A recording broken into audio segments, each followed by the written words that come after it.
Semoga kita terjaga ya. Saya takut akan berubah itu, karena hanya Allah yang merubah kolbu. Gak ada jaminan nih saya benar terus, gak ada. Apalagi kita semua nih sama semua ya. Apalagi manfaat uzlah ya. Selamat dari godaan dunia. Nah, kitanya yang selamat ya. Aman dari malalil asdiqa wa sitril faqa 'anil adu wa syamit wa siddiq al mutawajjih. Jadi kalau ada komunitas yang memang tidak menunjang kualitas rohani kita, itu kita akan tersisihkan dari mereka. Nah, ini aman dari mereka. Bukan berarti kita merasa akan rusak oleh mereka, bukan.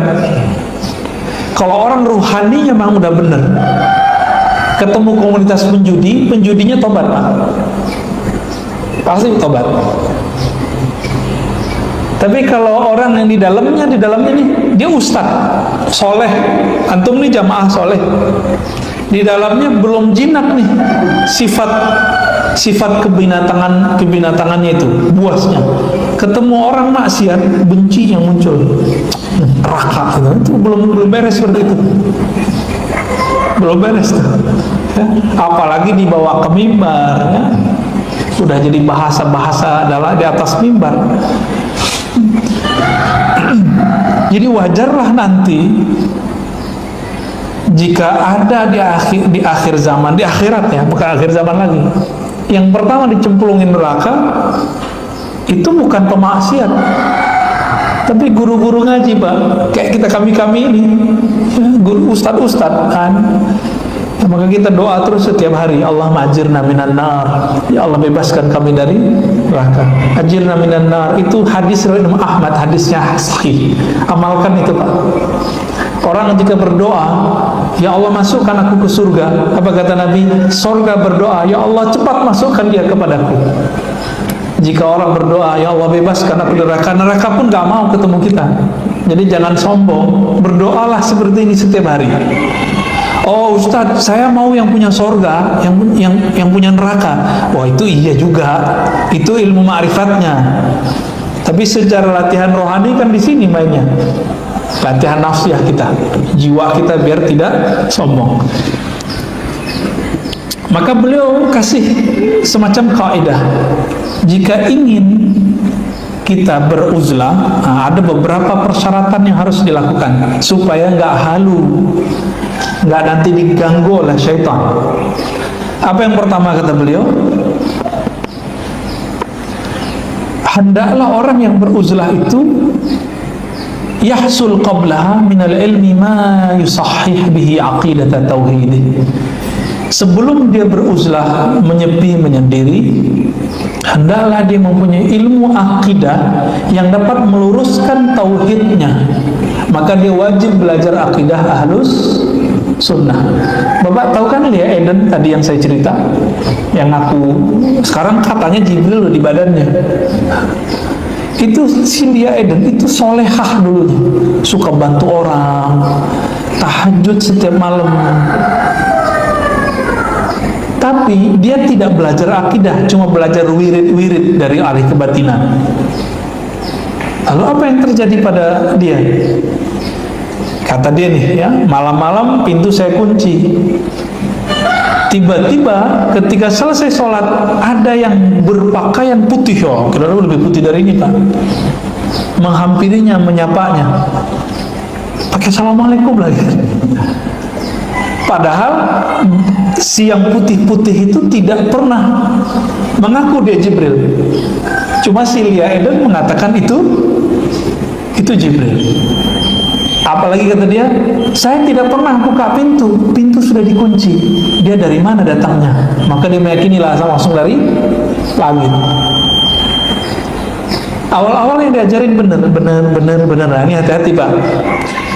Allah itu menciptakan dua wali syaitan, wali Rahman, wali Allah. Kepleset dikit si waliullah jadi wali syaitan. Dengan cara apa? Dengan cara mengirim. Kalau waliullah dikirim malaikat, wali setan dikirim mantan malaikat. Siapa? Tentara-tentara Azazil, tentara iblis. Karena Azazil iblis ini pernah dulu jadi malaikat dan pernah belajar ma'rifat mengenal Allah, memori itu tersimpan, diajarkan kepada tentaranya, disuruh tentaranya ini membisikkan kepada calon-calon wali ini. Jika dia tidak punya ilmu tauhid yang benar, awalnya kan kalamnya benar. Ayo baca ini, sedekah, bangun tahajud, baca ayat kursi. Disuruh baca ayat kursi loh Pak, disuruh baca kulhu. Tapi di belakang nanti dipelesetin. Udah sampai 40 hari, datang lagi dia dengan cahaya yang Masya Allah, engkau sekarang telah menjadi Rasulku. Wah, mulai bisikan begitu. Itu jadi Ahmad Musodek salah satu bentuknya. Itu jadi Lia Eden. Di Parung jadi Imam Mahdi Pak. Kopiannya hitam kayak saya. Ya. Ada juga yang ngaku Imam Mahdi, macam-macam. Tinggal kita tanya Jadi kalau ada yang ngaku Imam Mahdi, tanya aja. Dia punya nama ruhani ya. Kalau yang dia kasih nama bapak, nama yang dikasih bapaknya, wah laut itu, palsu itu. Ya, halu yang masuk was-was syaitan. Iblis ini dulu menggelincirkan moyang kita, Sayyidina Adam. Benar nggak? Tergelincir nggak? Bisa tergelincir Pak. Nabi Adam bisa lewat sama iblis. Iblis ini punya ring satu, tentara-tentaranya 70.000. Kira-kira begitu. Kalau dijumlahin, bisa lebih, bisa kurang. Ini mereka langsung diajarkan ma'rifat oleh iblis. Inilah yang akan menggelincirkan wali-wali. Ini udah dihambang pintu kewalian, dia menjadi kekasih Allah. Dipeleset sedikit aja. Kalau nggak belajar ilmu tauhid, lewat. Jadi wali setan. Sakti, ya sakti, bisa ngobatin orang, bisa pindah tempat, bisa mecah badannya, bisa ketemu di beberapa tempat di waktu yang sama. Di Jawa itu ada istilahnya, apa, pancer-pancer gitu ya, apa namanya ya, yang badannya bisa mecah-mecah, ketemu di tempat di waktu yang sama. Ada Pak ilmu begitu. Waliullah juga bisa begitu. Nah ini kan mirip-mirip nih, mirip-mirip Pak. Apa kata beliau? Apa faedahnya? Likai la yastahwiyahu syaitanu yuwaswisu, supaya syaitan tidak memperdayanya lewat bisikan-bisikan. Ya. Wahyu itu kan bisikan. Wahyu yang turun ke Nabi itu bisikan Pak. Ilham bisikan juga. Apa yang membedakannya? Ini bisikan dari Allah, dari malaikat, atau dari syaitan? Kalamnya hampir sama, tapi nanti muatan terakhirnya beda di tauhid dan syariat. Masih ingat cerita Syekh Abdul Qadir Jilani? Beliau sudah beruzlah lebih dari 25 tahun. Bayangkan Pak, ada yang kuat nggak 25 tahun? Mana ada ustadz sekarang kuat 5 tahun? Saya juga nggak kuat. Ya, 25 tahun nggak bergabung dengan manusia, meninggalkan semua, nggak menikah, nggak ngapa-ngapain, cuma zikir, menyebut nama Allah, menyebut nama Allah. Nggak boleh terbersit sedikit pun selain Allah, nggak boleh, batal deh. Tiba-tiba di tahun ke-20-an itu datang cahaya yang berlipat-lipat, mirip-mirip seperti yang diilustrasikan dalam surah An-Nur ayat 35. Allahu nurus samawati wal ard. Allah lah cahaya langit dan bumi. Di tengah ayatnya, nurun ala nur, nur berlapis nur, nur berlapis nur, cahaya di atas segala cahaya. Datanglah itu iblis yang 70.000 itu, datang yang pertama, datang yang kedua. Setan dari api bukan? Api mengeluarkan cahaya nggak? Bercahaya juga dia Pak. Berlapis-lapis cahaya, sehingga dalam hatinya, wah kayaknya Allah nih. Bisa datang nggak? Bisa, Pak. Allah mendatangkan cahayanya bisa, tapi Allah itu bukan zat, cahayanya itu bukan seperti itu. Berkalamlah kalam-kalam tauhid, bagus-bagus, karena setan itu tidak pernah ngomong kasar, Pak. Yang ngomong kasar itu sisi nafsiyah kita dalam diri. Kalau setan pasti ngomongnya halus. Ayatnya saya sudah bacakan dulu. Innilaka nasihun amin. Sesungguhnya aku, wahai Adam, orang yang sangat lembut, tulus, terpercaya untuk membimbingmu. Kalamnya begitu. Engkau akan aku bimbing, hai Adam. Engkau akan aku bimbing, hai Abdul Qadir. Keluarlah kalam-kalam. Betul-betul panjang kalam itu, sehingga kemudian Syekh Abdul Qadir mengatakan, wah ini kayaknya dari Allah nih. Tapi beliau belum percaya dulu. Tunggu, sabar. Sampailah kalam terakhir dari cahaya itu. Jadi ada suara dari kalam, dari cahaya itu. Apa katanya? Sekarang wahai Abdul Qadir, engkau jadi kekasihku, dan semua yang aku dulu haramkan halal bagimu. Syekh Abdul Qadir sebelum dia uzlah, dia belajar fikih dulu, Pak. Ya. Belajar akidah dulu. Dalam bab akidah ada satu bab. Orang kafir, orang mukmin jadi kafir jika dia menghalalkan yang pasti haram. Kecuali ini masih diperdebatkan nih haramnya, lalu itu dihalalkan, itu lain cerita. Ini udah jelas apa kata yang ngomong, semua yang aku haramkan halal bagimu, kata si Syekh Abdul Qadir. Syaitan, anta syaitan, anta iblis, kamu ni setan, kamu ni anak iblis.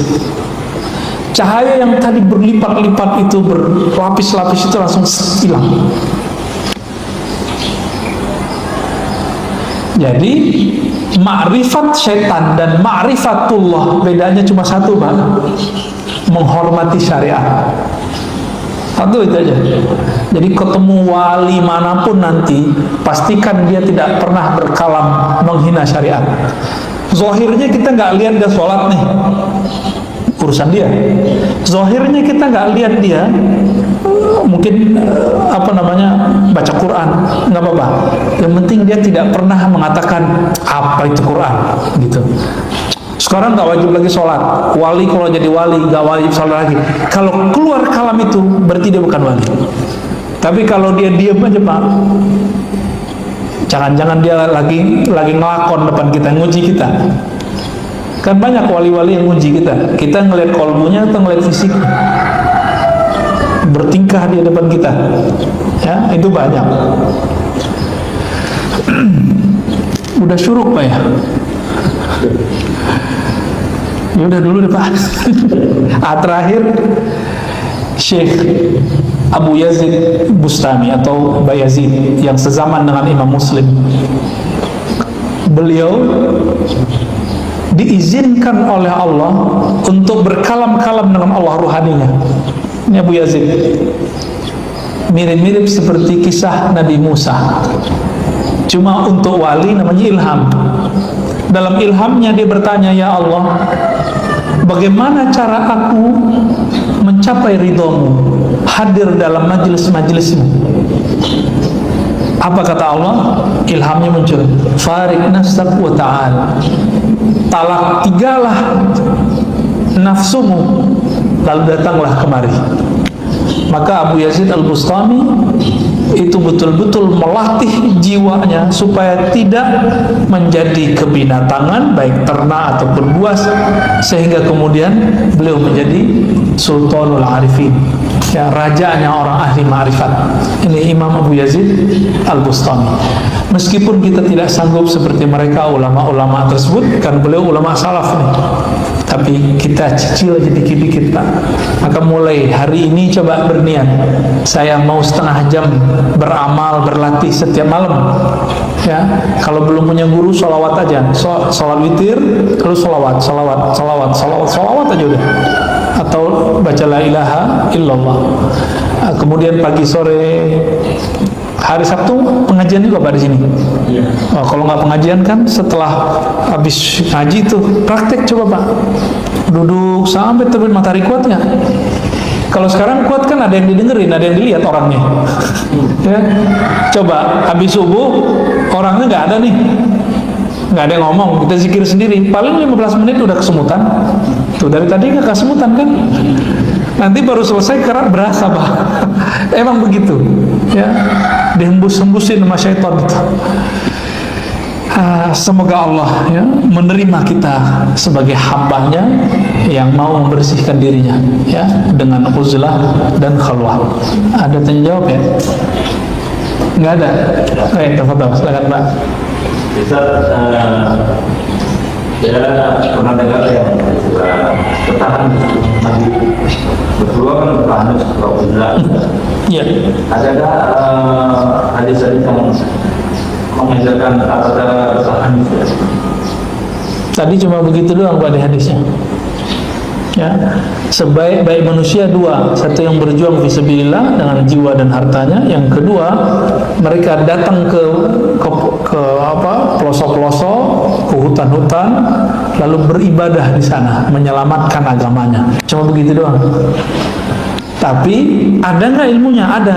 Kitab ini kan ngajarin itu. Kitab Hadaikul Haqaiq. Maka kalau ingin selamat dalam berkhalwat, saya kasih tahu aja, wajib bertorikot sufi. Kalau enggak nanti jadi setan Pak.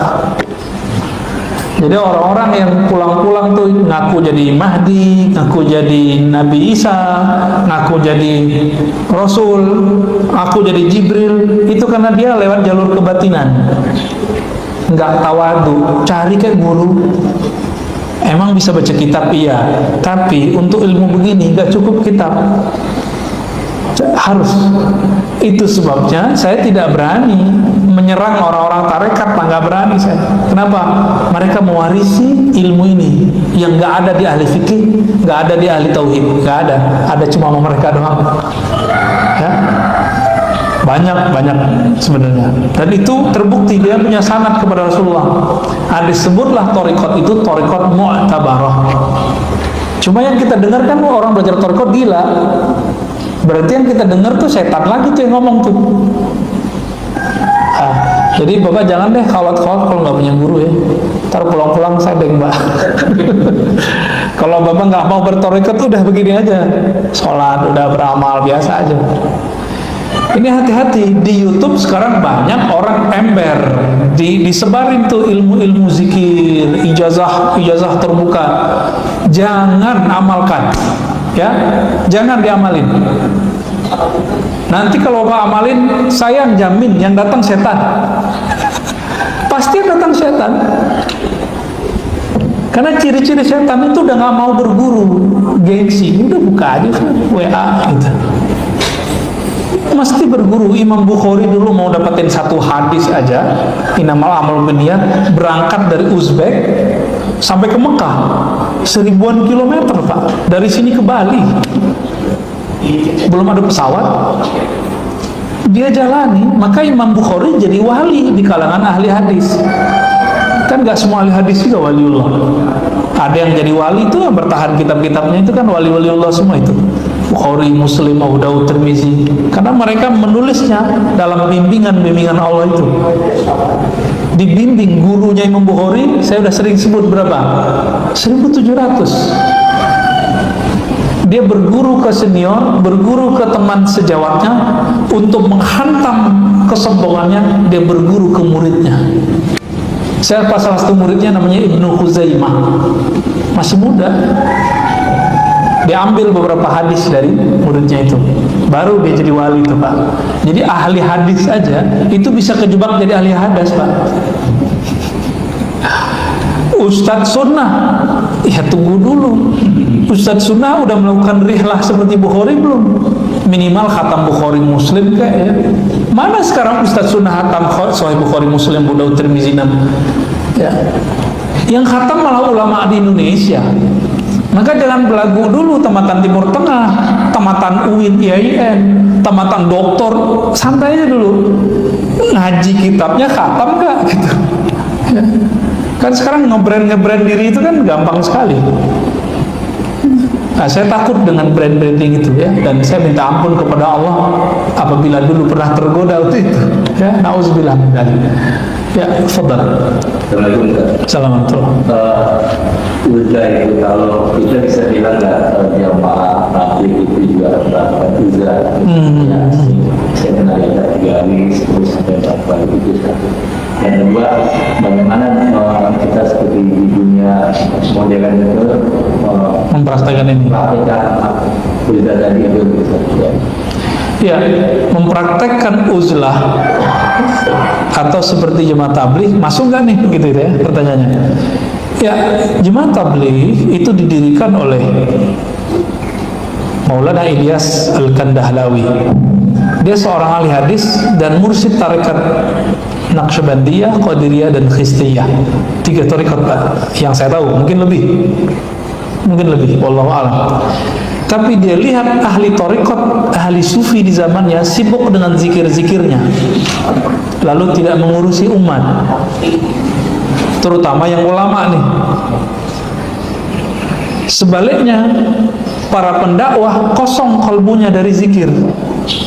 Dia udah ada berdakwah, tapi tidak berlatih rohani, tidak punya khalwat. Maka beliau padukanlah 2 ini, jadilah gerakan khuruj dalam jemaah tabligh. Jadi mereka bukan uzlah, khalwah ya. Kita coba lihat tuh malam-malam mereka orang belum bangun, dia sudah bangun, ya kan? Nah itu khalwat namanya Pak. Kalau uzlah dia ke hutan-hutan, ke gunung-gunung, ke goa-goa, itu bedanya. Jadi yang dilakukan oleh kawan-kawan kita jemaah tabligh, ahbab tabligh, itu adalah khalwah. Siang-siangnya mereka mengamalkan hadis berdakwah, ya kan? Maka kita disapa, dijenguk oleh mereka. Tapi ada juga yang suul adab banyak ya. Kita habis ceramah diceramain sama dia ada. Kita bawa kitab Pak, udah jelas kita bawa kitab nih, kita nyantri nih, kan ujian juga buat saya Pak. Ya mau nggak diceramain orang kan gitu, diceramain kita. Karena saya tahu kaidah jemaah tabligh tidak boleh menggurui guru, maka saya balikin itu. Ngamuk-ngamuk jamaahnya, ya. Dibentak lagi saya. Nah, di situ kemudian baru teringat, saya tekanlah sisi baiyah, ya, sisi emosional itu, sisi binatang buas. Yang bentak saya salamin Pak. Ya, semoga dia ingat sampai sekarang, dan saya sudah maafkan. Ya. Apa lo, sok pinter lo, anak muda juga nggak punya pengalaman, digituin. Dia nggak tahu kalau kita nyantri udah belasan tahun, muka aja yang culun, ya kan berasa begitu, tuh udah mulai lagi tuh Pak, kambuh lagi tuh. Astagfirullah, auzubillah min dzalik. Ya. Begitu halusnya syaitan itu, halus sekali. Nah, godaannya teman-teman ahbab tabligh begitu. Nah, godaannya Ustadz kan nggak mau dengerin ceramah orang. Nah, maka nih saya melatih diri saya dengan mau dengerin ceramah orang atau khutbah. Jadi kalau Jumatan itu saya jarang dengerin, terima khotib Pak biasanya. Pengen dengerin aja khotibnya ngomong apa. Kalau pulang-pulang tuh saya cek. Pulang-pulang kalau saya ngomongin si khotib berarti saya belum beres. Nah, nanti ada aja yang negur di rumah tuh. Ustaz isinya gosipin dai, katanya gosipin ustaz. Ingat kita. Alhamdulillah ada yang ingetin. Ya. Jadi ahbab tabligh itu berkhalwat. Nah, cuma karena itu sudah paduan, thariqatnya sudah tidak murni, dakwahnya pun jadi kaku sebagian. Jadi mereka pun sekarang lagi mencari model mana yang pas. Sampai ada ahbab tabligh itu datang ke salah suatu wali Allah di India, minta nasihat. Nah, kan bener nih, minta nasihat. Ini hobi mau ceramain orang, tashkil istilahnya. Apa kata si wali?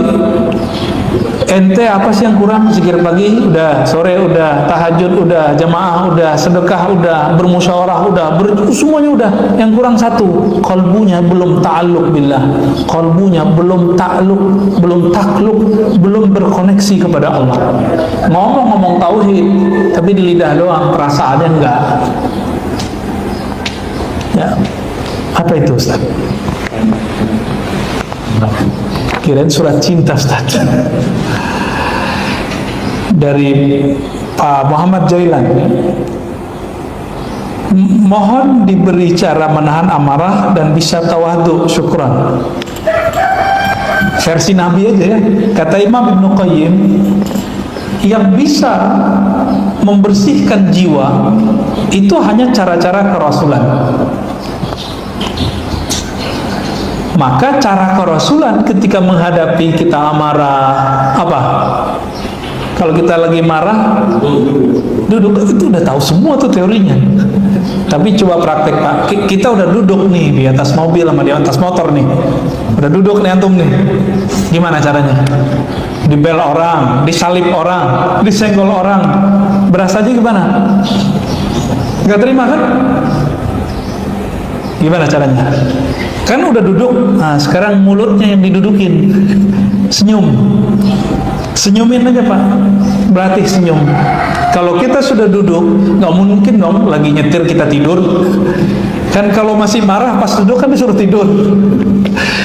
Berani Pak tidur lagi nyetir, kan nggak mungkin. Senyum. Kalau Bapak senyum langsung dapat 2 pahala.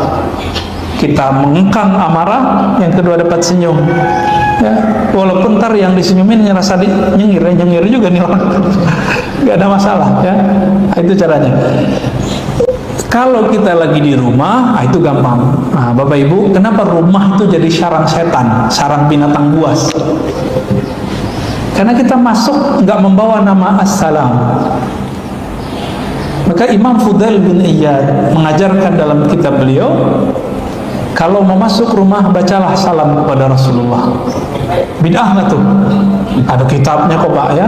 Imam Fudail bin Iyad, Qadi Iyad bukan Fudail ya. Qadi Iyad, kitab Asy-Syifa itu mengajarkan begitu. Imam ahli hadis beliau, pensyarah kitab-kitab hadis dan menulis kisah-kisah Nabi yang sahih dan hasan. Apa kata beliau? Jika engkau masuk ke rumahmu, bacalah salam kepada Nabi, lalu salam kepada dirimu, baru salam kepada orang di rumah. Assalamualaikum ya Rasulullah. Rasain Pak, saya merasakan benar-benar itu gak bisa marah Pak, gak bisa marah. Mau senyum aja di rumah tuh. Yang kedua, Assalamualaikum wa ala ibadillah sholihin. Kan kita hafalin semua tuh. Jadi yang tahayyat itu jangan cuma berhenti di sholat, itu dipakai Pak di masuk rumah. Kan di rumah kita akan lama duduk di situ. Baru kemudian Assalamualaikum warahmatullahi wabarakatuh. Jadi sebelum masuk pintu tuh udah 3 langkah nih mau masuk, baca itu Assalamualaikum ya Sayyidi ya Rasulullah, atau Assalamualaikum ya Rasulullah. Hadirkan cinta kepada Nabi. Nabi itu namanya apa? Rahmatan lil.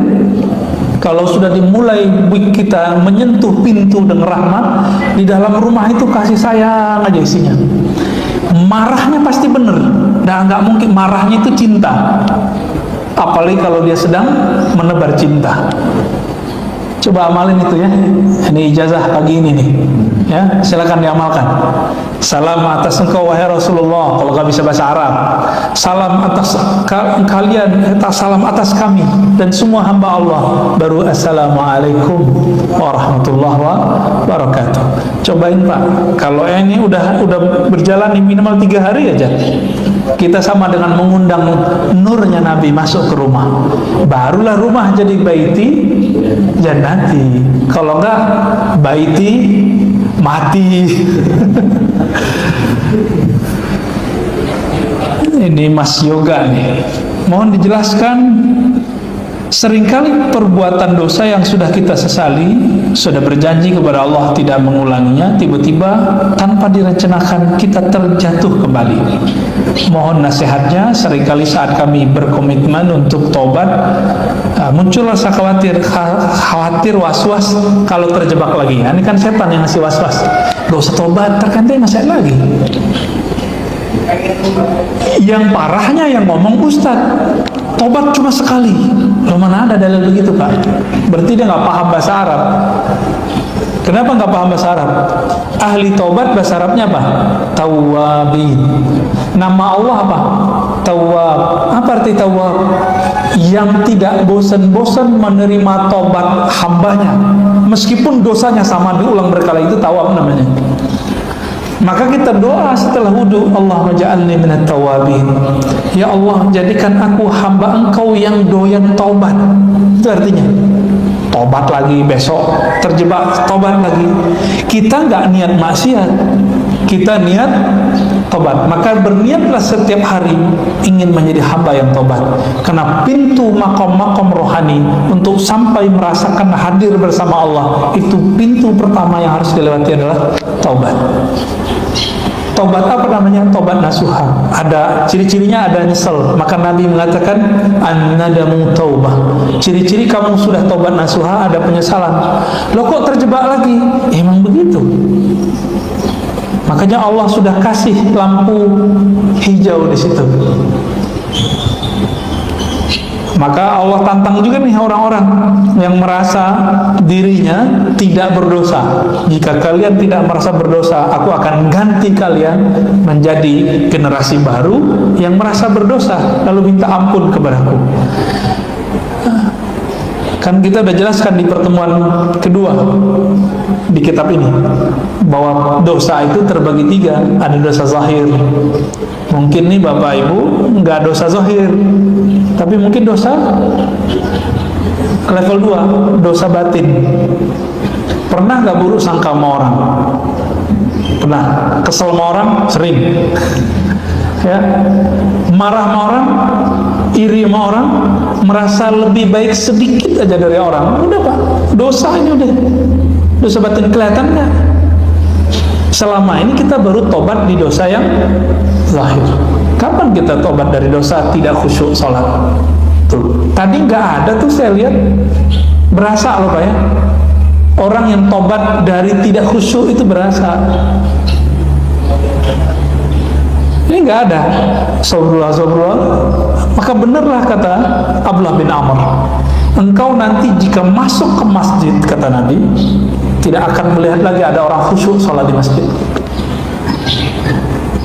Nah, karena kita nggak khusyuk sholat kita ini, maka kita taubat karena tidak khusyuk. Mudah-mudahan Allah terima, gitu Pak. Jadi abis assalamualaikum kita taubat. Malu baca subhanallah di lidah, tapi pikiran kemana-mana. Lidah baca Allahu Akbar, tapi hati membesarkan selain Allah. Itu perlu ditobatkan itu Pak. Nggak ngeh selama ini. Nah, kalau para nabi level 3, hal-hal yang menurut beliau tidak pantas, bagi kita udah keren. Nabi, beliau beristighfar setiap hari 70 sampai 100. Kenapa? Karena beliau sempat tertarik dengan cahaya yang meluap-meluap dalam dirinya. Cahaya surga kah? Cahaya mukjizat kah? Innahu la yughanu ala qalbi. Ada cahaya menutupi, menyilaukan kalbuku. Kalau kita bukan cahaya yang menyilaukan Pak, kegelapan yang menutupi. Jadi Nabi dapat kesaktian, dibukakan alam gaib, itu Nabi istighfar dari itu. Kalau kita nyari biar bisa mengakses alam gaib, nggak kuat kita, nggak kuat. Ya. Nah, itu Nabi istighfar dari tidak merasa pantas di hadapan Allah. Jadi Nabi nggak punya dosa. Bagi beliau itu dosa, tapi level 2 dan 1 tadi itu menganggap itu bukan dosa. Ya. Nah, inilah makna Nabi beristighfar. Jadi Nabi tidak berdosa seperti yang dibayangkanlah sebagian orang. Jadi gimana caranya? Udah niatlah tobat setiap hari, dan sesali setiap kali terjadi, kembali segera. Ya, sama, saya juga begitu, antum sama semua kok. Emang ada jaminan nih ntar matanya nggak jelalatan? Kan nggak ada. Ada jaminan nih antum nanti nggak tergoda, udah nikah nggak tergoda? Pasti semua kita tergoda. Ya, ngelihat ada orang mobil baru, kebayang Pak, korupsi nih, gitu. Ngeredit nih, agak penting nih ngomong kredit. Kan ngeremehin itu Pak. Itu udah diistighfarin belum? Ya, Ya. Baik. Cukup kali ya, udah 6:30. Bapak Saudara makan Allah, kesimpulan kajian kita pada pagi ini, salah satu pilar para wali Allah, para nabi Allah menjadi kekasih-kekasih Allah, itu mereka menjalani satu perangkat dan latihan rohani yang bernama uzlah, menyendiri. Ketika Nabi sudah mapan semua umat, maka uzlah ditiadakan di zaman beliau dan jadilah khalwah, berkhalwat. Jadi menyediakan waktu sejenak bersama Allah meskipun di tengah keramaian. Meskipun uzlah yang tadi masih boleh dilakukan sampai saat ini. Semoga kita mengambil khalwatnya Nabi kalau tidak sanggup mengambil uzlahnya Nabi. Ya, wassallallahu ala nabi Muhammad, subhanakallahumma wa bihamdika, asyhadu an la ilaha illa anta, astaghfiruka wa atubu ilaik. Rabbana atina fid dunya hasanah wa fil akhirati hasanah wa qina adzabannar. Alhamdulillah rabbil alamin. Assalamualaikum warahmatullahi wabarakatuh.